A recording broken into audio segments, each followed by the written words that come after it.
Hello అండి అందరికీ. Dry fruits అయితే తెచ్చుకుంటాం కానీ అవి నానబెట్టడానికి బద్ధకం వేసి అలానే వదిలేస్తాం కదా, అలాంటప్పుడు పురుగు పడుతుంటాయి. సో తెచ్చిన డబ్బులన్నీ వేస్టే. అలా కాకుండా మనం నానబెట్టకపోయినా ఏ విధంగా తీసుకోవాలి, ఎలా తీసుకోవాలి అనేది వీడియోలో అయితే చెప్తాను. వీడియో అయితే స్కిప్ చేయకుండా కంప్లీట్గా చూడండి. లైక్ చేయండి, షేర్ చేయండి, సబ్స్క్రైబ్ చేసుకోండి. సో ఇదైతే మా అమ్మ వాళ్ళ ఇంట్లో చూసా. సో దాన్ని బట్టి నేను మీకు కూడా ఒకసారి చెప్దామని చెప్పేసి మీ ముందుకు వచ్చేసాను. నేను చెప్పా కదా, నా వీడియోస్లో healthy habits, healthy life style వస్తుంది, అందులో భాగం ఇదొకటి. సో ఇప్పుడున్న రోజుల్లో మనం కంపల్సరీ ఏదో ఒకటి డ్రై ఫ్రూట్స్ లాంటివి అయితే ఫుడ్లో ఇంక్లూడ్ చేసుకుంటే మంచిది కదా. నువ్వు భలే చెప్తున్నావు అమ్మాయి, చెప్పడానికి బాగానే ఉంటుంది కానీ అన్నన్ని డబ్బులు వేసి ఎవరు కొంటారు అనేసి అనుకుంటున్నారా? సో తక్కువ ఖర్చులో కూడా మనం కొన్ని డ్రై ఫ్రూట్స్ తీసుకోవచ్చు. అవి తెచ్చుకున్న ఏ విధంగా తీసుకోవాలో కూడా మీకు చెప్తాను. ఒక్కొక్క ఐటమ్ 100 గ్రామ్స్ చొప్పున అట్లా తీసుకొని చక్కగా దోరగా ఫ్రై చేసుకుంటే మనకు మంచి అరోమా వస్తుంది.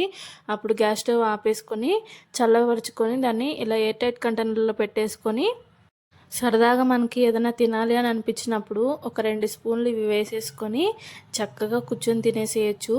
చాలా బాగుంటుంది టేస్ట్ అయితే. డ్రై ఫ్రూట్స్ అంటేనే కాస్ట్ ఎక్కువ ఉంటాయి కదా, సో అలా ఎక్కువ కాస్ట్ పెట్టుకోకుండా చక్కగా ఈ విధంగా అవిసె గింజలు తెచ్చేసుకొని మనం 2 విధాలుగా తీసుకోవచ్చు. ఈ విధంగా నానబెట్టేసుకొని మార్నింగ్ తీసుకుంటే బాగుంటుంది. ఒక్కొక్క మనిషికి 2 స్పూన్లు అయితే సరిపోతుంది. ఇవి ఇలా వేసేసుకొని 2 స్పూన్లు దాంట్లో వాటర్ వేసేసి మంచి వాటర్ క్లీన్ చేసేసుకోవాలి. చేత్తో క్లీన్ చేసుకోవడం రాదు, స్ట్రైనర్ పెట్టేసి క్లీన్ చేసుకోవాలి. నేను వీడియోలో చూపిస్తున్న విధంగా క్లీన్ చేసేసుకొని ఓవర్ నైట్ సోక్ చేసుకున్నామంటే మనకి చాలా అంటే చాలా మంచిది. ఇంకా లేడీస్కి అయితే చెప్పక్కర్లేదు. దీంట్లో అయితే ఒమేగా 3 ఫ్యాటీ యాసిడ్స్ ఉంటాయి, అట్లనే ఫైబర్ ఉంటుంది, మెగ్నీషియం ఉంటుంది, పొటాషియం ఉంటుంది, ఎన్నో ఖనిజాలు ఉంటాయి దీంట్లో. సో ఇది ఈ విధంగానే కాకపోయినా ఇవి వేయించుకొని చక్కగా పౌడర్ చేసేసి ఆమ్లెట్లు అయినా వేసుకోండి, లేకపోతే పెరుగులో కానీ మజ్జిగలో కానీ లేకపోతే చపాతీ పిండిలోనైనా ఇంక్లూడ్ చేసుకోండి. ఇవి వేయించుకొని పొడి చేసుకున్నది చక్కగా అన్నం మీద చల్లేసుకొని అట్లా కర్రీ చేసుకుంటాం కదా, సో అలా తినండి. చాలా అంటే చాలా మంచిది.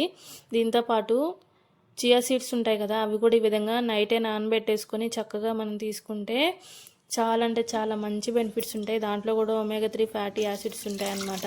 అవి చిన్నపిల్లలకైనా బ్రెయిన్ డెవలప్మెంట్కి యూజ్ అవుతుంది. ఇంకా మన లేడీస్కి అయితే చాలా అంటే చాలా విషయాలు యూజ్ అవుతుంది. కంపల్సరీ తప్పకుండా ఈ విధంగా ట్రై చేయండి. సో ఇదే కాకుండా నేను మీకు చూపిస్తున్నాను చూడండి, ఈ విధంగా మంచిగా దోరగా ఫ్రై చేసుకోండి. ఫ్రై చేసుకుంటే మనం అప్పుడప్పుడు స్నాక్స్ టైంలో మనకి నోరుకి ఏదైనా తినాలి అని అనిపించినప్పుడు అడ్డమైన గడ్డంత బిస్కెట్లు, చాక్లెట్ లాంటివి తినకోకుండా ఈ విధంగా మనం చక్కగా ఫ్రై చేసుకొని తీసుకున్నాం అనుకోండి, డేలో 1 లేదా 2 స్పూన్లు సరిపోతుంది. అంతకుమించి ఎక్కువ తీసుకుంటే కొంచెం కడుపు ఉబ్బరం లాగా అలా గ్యాస్ లాగా వస్తుందేమో, కానీ అలా కాకోకుండా జస్ట్ 1 నుంచి 2 స్పూన్లు తీసుకోండి. ఇవి ఫ్రై చేస్తున్నప్పుడు అరోమా తెలిసిపోతుంది, ప్లస్ చిటపట్లాడుతాయి. ఆ టైంలో ఇంకా గ్యాస్ స్టవ్ ఆఫ్ చేసుకోండి, చిన్న మంట మీదే ఫ్రై చేసుకోండి, చక్కగా దూరంగా ఫ్రై చేసుకోండి. చక్కగా ఇలా వేపేసిన తర్వాత వేరే దేంట్లో మార్చేసుకొని చల్లారిన తర్వాత ఎయిర్ టైట్ కంటైనర్లో పెట్టుకొని డైలీ 1 స్పూన్ అయినా తీసుకోండి. చాలా అంటే చాలా మంచిది. మగవాళ్ళైనా సరే, ఆడవాళ్ళైనా సరే, ఎవరికైనా సరే, చిన్నపిల్లల నుంచి పెద్దవాళ్ళ వరకు అందరికీ మంచిదే. ఇంకా షుగర్ ఉన్న వాళ్ళకైతే ఇంకా చాలా మంచిది. షుగర్ ఉన్న వాళ్ళు తీసుకోవచ్చు. దాంతోపాటు హార్ట్ హెల్త్కి మంచిది, గట్ హెల్త్కి మంచిది. సో కంపల్సరీ ఇంక్లూడ్ చేసుకోండి. నేనైతే మీకు ఇప్పుడు తిని కూడా చూపిస్తున్నాను చూడండి. నానబెట్టుకున్నాను ప్లస్ ఇవి ఫ్రై చేశాను కదా, 2 తిని చూపిస్తా. ఇవైతే ఫ్రై చేసుకున్నవి చాట్లో పోసేసుకున్నా, తొందరగా చల్లారుతాయి అని చెప్పేసి. ఇంకా మనకు వెయిట్ లాస్ అవ్వాలి అనుకున్న వాళ్ళకి కానీ, స్కిన్కి, హెయిర్ గ్రోత్కి ఇవి చాలా బాగా పనిచేస్తాయి. హెయిర్ గ్రోత్ అంటే మనం ఇది పచ్చివి నానబెట్టి ఉడకబెట్టుకున్నాం అనుకోండి, జిగట వస్తుంది. సో ఆ జిగట తీసుకొని తలకు అప్లై చేసుకున్నా కూడా మంచిదే. మనం డైరెక్ట్ పచ్చి నానబెట్టుకుంటాం కదా తినడానికి, వాటిలో కూడా జిగురు వస్తుంది. ఇదేంటి ఇలా ఉన్నాయని చెప్పి పడేయద్దు. సో కంపల్సరీ తినండి. చిన్నవాళ్ళ నుంచి పెద్దవాళ్ళ వరకు అందరికీ మంచిదే.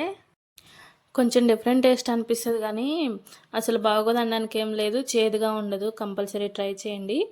సూపర్ అంటే సూపర్ ఉన్నాయి ఫ్రై చేసినవి కూడా. నా వీడియోస్లో అయితే మ్యాక్సిమం హెల్దీ లైఫ్ స్టైల్, ఇంకా హెల్దీ ఫుడ్ ఇట్లాంటివి, ఇంకా ఫుడ్ వ్లాగ్స్ ఇట్లాంటివి వస్తాయి. నచ్చిన వాళ్ళు మాత్రం కంపల్సరీ లైక్ చేయండి, షేర్ చేయండి, సబ్స్క్రైబ్ చేసుకోండి. మీ అమూల్యమైన కామెంట్ని కూడా కామెంట్ బాక్స్లో మెన్షన్ చేయండి. సో నేను ఇప్పుడైతే నానబెట్టినవి కూడా తిని చూపిస్తున్నా. అవి జిగట వస్తుందని చెప్పాను కదా, ఎక్కువ సోక్ అయితే మాత్రం మంచిగా జిగట వస్తుంది. అది మంచిదేనండి మనకి. అలా జిగట వచ్చిందని మాత్రం పడేయొద్దు. పెద్దవాళ్ళకైతే మోకాళ్ళకు కూడా మంచిదే అని చెప్పేసి విన్నాను నేను.